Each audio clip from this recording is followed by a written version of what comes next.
Chegar nos R$ 5.000 investidos é um marco importante para todo investidor.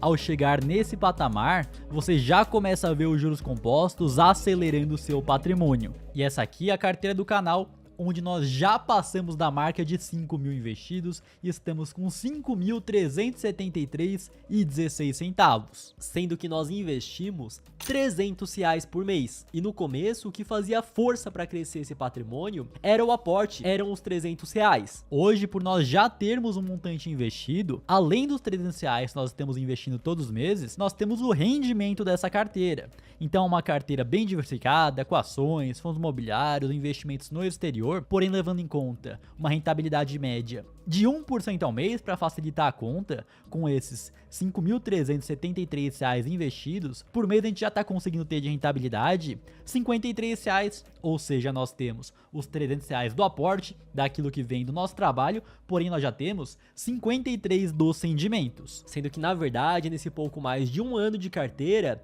em média rendeu mais do que 1% ao mês. E aí você precisa analisar, precisa pensar na hora do seu trabalho. Então, por exemplo, nós estamos aqui investindo com pouco, com 300, pensando no trabalhador médio, que trabalha de segunda até sexta-feira, 8 horas por dia. Para ele ser capaz de realizar esse aporte, ele trabalha 160 horas no mês. Logo, esses R$53 que ele tem de rendimento já significam 28 horas de trabalho. 28 horas de trabalho, levando em conta uma jornada de 8 horas, são mais de 3 dias, que o dinheiro que a pessoa já tem investido está trabalhando por ela. Quando a gente chegar no patamar de R$30.000 investidos, levando em conta essa rentabilidade, vão ser R$300 por mês de rendimento. A gente para pensar, nesse patamar, nessa hora, nós teremos duas pessoas trabalhando. Você trabalhando todo mês para conseguir aportar 300 do seu trabalho e o seu dinheiro, o seu patrimônio trabalhando por você para te dar esse mesmo rendimento de R$300. E o que aconteceu do mês passado para cá, começando com o Ibovespa, nós tivemos uma alta de 1,48%,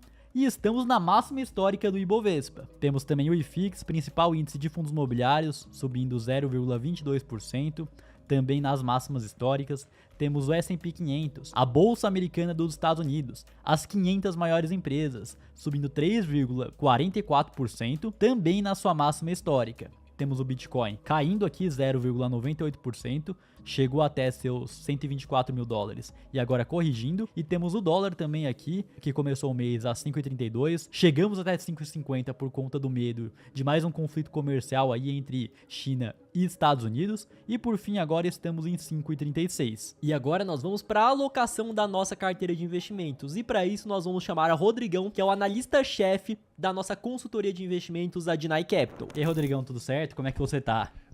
E aí, Matheus? E aí, Renan? Tudo bem aqui? E a carteira tá indo bem? Tá bacana? Como que tá essa macroalocação? A carteira tá indo bem e a macroalocação. Então, a nossa maior posição hoje é em ações Brasil, cerca de 31%. Depois, ETFs internacionais, 18%. No Tesouro, a gente tem hoje 16%. Se soma ali com a renda fixa, que tem 12%, a gente tem na renda fixa cerca de 28% da carteira, fundos imobiliários 14% e criptos 8%. Então aqui, pensando no perfil arrojado que nós três nessa mesa temos, é uma carteira que está muito alinhada com o que a gente busca. Em ações aqui no Brasil, nós temos 7 empresas, que inclusive nós temos episódios da carteira do canal, do primeiro até o último, nós investindo em cada empresa, falando qual que é a tese, qual que é o objetivo com cada uma. Então você pode conferir na playlist, né, Matheus? Exato, tem a playlist aqui da carteira do canal, todos os episódios para vocês acompanharem. Então hoje a nossa principal posição é Sanepar, subindo 14%, isso aqui sem contar os dividendos ainda que pagou no período.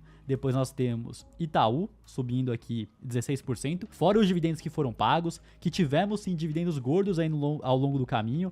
Temos também BB Seguridade em queda aqui, 9% de queda. Temos também Bradesco, subindo aí 48% desde que compramos. Eu lembro que no episódio que compramos Bradesco, tivemos muitas críticas falando que não vale a pena, que o banco já morreu, que não vai mais entregar rentabilidade, e tá aí. Temos Taesa também subindo 14%, Vale subindo 21% e Engie caindo aí 1,7%. Então nossa carteira de ações é composta por ações previdenciárias, que são ações de grandes empresas já consolidadas em setores perenes e que não têm tanto potencial de entregar um crescimento explosivo de 2, 3, 4 vezes em 1 ou 2 anos, mas remuneram e muito bem o acionista por meio dos dividendos, então dos pagamentos recorrentes que caem lá na nossa conta. Também temos a posição de fundos imobiliários com 6 fundos e essa posição é menor do que a carteira de ações por um racional muito claro. Então, a longo prazo, são as empresas que têm a capacidade de remunerar melhor o acionista, tanto em valorização quanto em crescimento dos dividendos. Enquanto isso, os fundos imobiliários acabam sim sendo uma boa classe de ativo para ter uma renda mensal, porém ao mesmo tempo, pelo fato deles serem obrigados a distribuir pelo menos 95%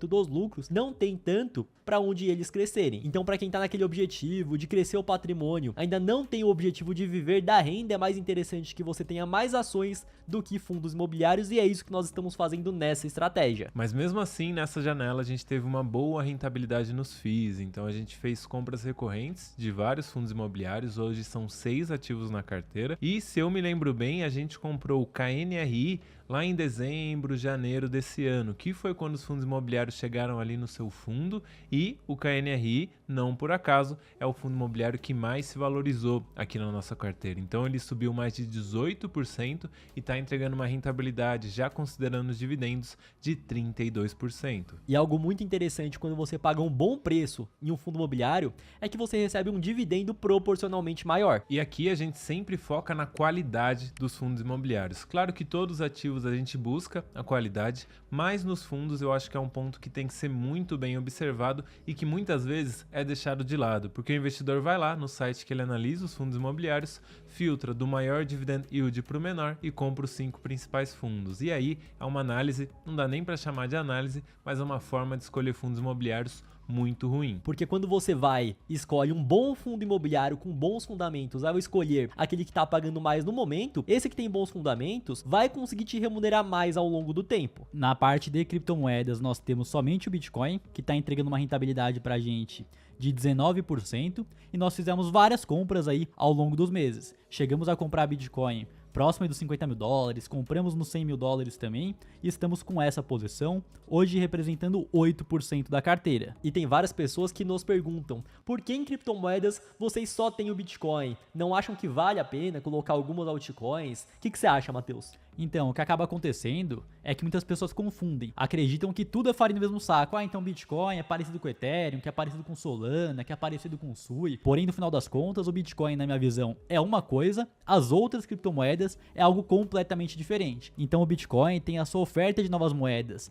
caindo ao longo do tempo, ele é desinflacionário, ele não possui um criador público, que nem as outras criptomoedas, que ou tem uma pessoa ou uma empresa por trás. Eu vejo que pro longo prazo o Bitcoin é aquele que tem os melhores fundamentos e vai entregar o melhor retorno, porém, em uma curta janela de tempo pode acontecer de outras criptomoedas menores entregarem um rendimento maior. Porém, pro longo prazo, nós vemos muito mais valor no Bitcoin, e por conta disso que nós temos somente ele na carteira. Porque nessa carteira aqui nós estamos comprando os ativos para segurar pro longo prazo, e não para comprar, ter uma valorização em pouco tempo e depois vender. ETFs no exterior, investindo nos Estados Unidos. Nós temos 2 ativos, o SPY, que acaba sendo o ETF que replica o S&P 500, as 500 maiores empresas dos Estados Unidos, e o TLT, que acaba sendo outro ETF, porém investindo em títulos públicos de longo prazo. Então, no caso da Bolsa Americana, a gente busca surfar aí o crescimento da maior economia do mundo, enquanto isso no TLT nós buscamos que a curva de juros vá se inverter, que ela volte a cair e que ele passe a se valorizar. No Tesouro Direto a gente tem 2 ativos e aqui a gente diversifica os indexadores dentro da renda fixa. Então, relembrando, a gente tem 3 principais indexadores: o pós-fixado, o pré-fixado e o híbrido, que é o IPCA+, ou inflação. Aqui no Tesouro a gente tem o pré e o IPCA+, no caso do pré-fixado é o 2032, que é hoje 9% da carteira, e o IPCA+, é o 2029, que é 7% da carteira. E nesse caso nós optamos por títulos que têm um vencimento mais curto, 2032, 2029, não são aqueles lá que vencem em 2050, 2060, que vão ter uma variação maior. Se você quiser entender melhor esse conceito de marcação a mercado focado dentro da renda fixa, é só abrir a playlist da carteira do canal que você vai entender como funciona, que nós explicamos em outros vídeos. E por fim, na parte de renda fixa, nós temos o CDB de liquidez diária, rendendo aí 110, 105% do CDI. Aqui nós podemos sacar o dinheiro a qualquer momento, que também pode ser um caixa de oportunidades. Então, se tiver o mercado caindo muito, diversas oportunidades surgindo e nós queremos aportar ainda mais além dos 300, nós podemos utilizar essa parte. Então, vocês veem que para montar uma carteira de investimentos, você precisa de uma estratégia. Além disso, precisa escolher bons ativos. E muita gente acaba assistindo vídeos na internet sobre investimentos, aí vai lá, gosto de uma ação aqui porque eu vi no vídeo, compra. Ah, gostei desse fundo imobiliário, compra também. E no final das contas, acaba meio perdido. Será que eu tô no caminho certo? Essa carteira aqui de investimentos vai levar com segurança pro meu objetivo? Então, para você que quer uma análise da sua carteira de investimentos, nós temos a Janai Capital, a nossa consultoria.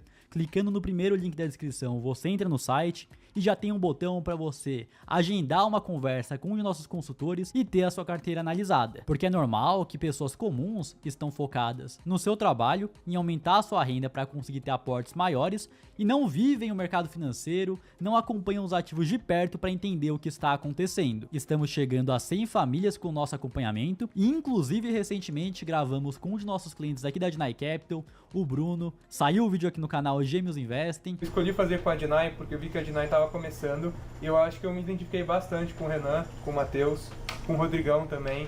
Eu vi que são pessoas jovens, são pessoas que eles têm uma seriedade no trabalho que está sendo prestado. Uma parada que é um diferencial muito grande da Janai é que, sei lá, eu mandava mensagem pro Rodrigo sábado e ele atendia a mensagem. Eu sei que são poucas empresas que fazem isso, dá pra ver que eles realmente estão se dedicando muito no projeto. E dá pra ver que eles são pessoas honestas, assim. Então eu tenho uma fé muito grande. E dentro da carteira do canal, nós estamos muito próximos da alocação ideal. Então tá uma carteira bem diversificada e para esse aporte aqui de R$300, nós buscamos investir naquilo que nós estamos vendo mais oportunidade. E aí, Rodrigão, o que você vê como maior oportunidade, que é o que você também acaba fazendo com os clientes da consultoria, né? Porque normalmente o cliente todo mês aporta, faz um investimento e quando você sempre busca aquilo que está mais contado, a tendência é que você tenha uma rentabilidade maior a longo prazo, né, Rodrigo? Sim, com certeza, Renan. Então a gente tem um plano de alocação para cada cliente, o quanto a gente quer em cada um dos ativos desse plano. E claro, surgiu um novo aporte, a gente olha ali, olha, acho que agora vale colocar aqui, vale colocar um pouco ali também. A gente manda um e-mail muito detalhado explicando ali racional, ponto por ponto e fazendo essas aplicações. E no caso hoje, aqui na carteira do canal, a gente vai investir em duas classes de ativo. A primeira é a de ações. A ação escolhida de hoje é a do BB Seguridade, a BBSE3, porque na nossa visão agora está num bom patamar de preço. Isso aconteceu por dois principais motivos, que tem a ver com o operacional da empresa, então com o negócio dela. O primeiro motivo é que hoje o BB Seguridade está muito ligado ao agro, no seu ramo de seguros, então praticamente metade dos seguros que eles vendem está ligado ao agro. E o agro está passando por um momento de atividade mais baixa agora, então é normal que a demanda por seguros caia. Afinal, a atividade de hoje é menor do que foi lá atrás. E o grande ponto nisso aqui é que no início do ano o BB Seguridade falou que eles iam ter um crescimento nessa parte de seguros de X%. E aí, no último resultado que eles soltaram, eles não vão ter mais esse crescimento, e sim uma leve queda de mais ou menos 2% na demanda por seguros, e isso fez com que o mercado punisse muito a ação. Porque afinal o mercado não gosta de uma revisão de guidance, que é justamente isso que o BB fez. Então ele foi lá, falou que ia ser assim, depois de um tempo falou, ó, não vai ser bem assim. E aí o mercado não recepcionou isso tão bem. E o outro ponto também tem a ver com o operacional, mas aí com a parte de previdência. Então o BBSEG também vende previdência. E alguns meses atrás, vocês devem se lembrar, o governo lançou um novo imposto sobre quem faz aportes maiores do que 50 mil na previdência. Depois até mudou esse limite, foi para uns 300 mil, mas o medo já estava instaurado entre os investidores. E aí o que aconteceu? Eles seguraram os investimentos, então a demanda por previdência também caiu. E isso fez com que as ações sofressem nos últimos meses, e agora a gente enxerga que ela está num bom patamar de preço e por isso é a ação escolhida de hoje. No final das contas, não basta você somente comprar boas empresas. Quando você compra boas empresas a bons preços, a tendência é que você tenha uma rentabilidade muito melhor no futuro, certo? Sim, com certeza. E além de comprar a bons preços, a gente também estimula muito a recorrência. Então você sempre vai estar comprando os ativos que estão ali no plano plano. Claro que no caso do BBSE, como agora é uma oportunidade, a gente consegue pesar um pouco a mão, mas o ponto é esse, né? Comprar bons ativos a bons preços e com recorrência. E já estamos aqui no aplicativo da corretora, vamos comprar 6 ações de BB Seguridade, então tá aqui, preço R$ 32,50, R$ 195, já vou colocar minha assinatura digital e vamos comprar. Beleza, a parte de ações já foi, nós temos mais R$ 100 do aporte desse mês e mais 50 que se acumularam alguns dividendos que nós recebemos tanto de ações quanto de fundos imobiliários. E vendo a alocação da carteira que nós estamos nesse exato momento, nós temos uma parte boa no Tesouro Direto, que é IPCA+, e pré-fixado, porém nós temos uma parcela pequena da carteira ainda, em renda fixa pós-fixada, somente 12%, então os outros 100 e poucos reais que nós possuímos, nós vamos colocar no CDB de liquidez diária, para caso saia alguma oportunidade, nós tenhamos mais caixa para conseguir aportar. E a gente está fazendo isso para ter mais caixa, porque ano que vem é ano eleitoral aqui no Brasil e, naturalmente, o ano eleitoral vai trazer mais volatilidade, os ativos vão balançar mais e é aí que surgem boas oportunidades. Então investir é isso. A Bolsa Brasileira, o Ibovespa, está nas máximas, porém quando surge oportunidade em uma empresa específica, você vai lá e compra um pouco, mas isso não significa que você também não consiga fazer um caixa, para que quando tenha a bolsa balançando por completo, que pode acontecer ano que vem, você consiga comprar ainda mais barato. E investir é isso, você define um plano de alocação, de acordo com o seu perfil, e vai seguindo, vai balanceando ele a cada novo aporte que você vai fazendo. E nessa hora eu já vi diversos comentários falando o seguinte: calma lá, para que vocês estão comprando ações, fundos imobiliários, fazendo tudo isso, se nós temos uma taxa Selic a 15% ao ano, ou seja, eu posso deixar o meu dinheiro paradinho, investido lá no CDB, investido no Tesouro Selic e já ter uma ótima rentabilidade, que não faz sentido você fazer qualquer outra coisa. Nós temos que lembrar que a renda fixa também varia. O quanto paga o seu CDB, que rende 100% do CDI, depende da taxa Selic. Hoje nós temos sim um patamar elevadíssimo de 15% ao ano, porém nós já tivemos um cenário muito parecido 10 anos atrás. Lá em 2015 e 2016, a Selic estava em 14,25% ao ano e 2 anos depois já tínhamos uma Selic em 6,5% ao ano. Logo, a sua rentabilidade, que era gigantesca, se tornou muito menor nos pós-fixados. Enquanto isso, nós temos o Ibovespa, a Bolsa Brasileira, que andou muito nesse período. Então lá no começo de 2016, quando tínhamos um juro a 14,25% ao ano, estava aqui nos 40 mil pontos. Somente nesse período que tivemos essa queda de juros, o Ibovespa saiu dos seus 40 mil pontos para acima dos 100 mil pontos, chegou a subir 190%. Essa carteira é voltada para aposentadoria, para o longuíssimo prazo. Nós não estamos pensando somente em um prazo curto de aproveitar a Selic nesse patamar, e muitos investidores acabam se dando mal, pensam o seguinte: não, que eu vou deixar todo o meu dinheiro na renda fixa agora, que tá pagando muito, tá bacana, sem risco, e quando a Selic diminuir, aí sim eu vou ver o que eu faço. A pessoa que teve esse pensamento lá atrás, viu o Ibovespa andar pra caramba, e caso ela quisesse sair da renda fixa e ir para a renda variável quando a Selic já tivesse caído, iria pagar muito mais caro nos ativos. E um outro ponto que muito investidor ignora: quando você compra um ativo barato que vai te remunerando via dividendos e depois ele sobe, você acaba tendo uma remuneração maior referente ao preço que você pagou. Então vamos dar o exemplo aqui. Digamos que você comprou uma ação a R$10 e ela paga por ano R$1 de dividendo. Então o seu dividend yield é de 10%. E aí, digamos que essa mesma ação dobrou, então agora ela vale R$20 e continua pagando R$1 de dividendo. Para quem está comprando essa ação agora, vai ter um dividend yield de 5%, mas você que comprou lá atrás tem um yield on cost de 10%.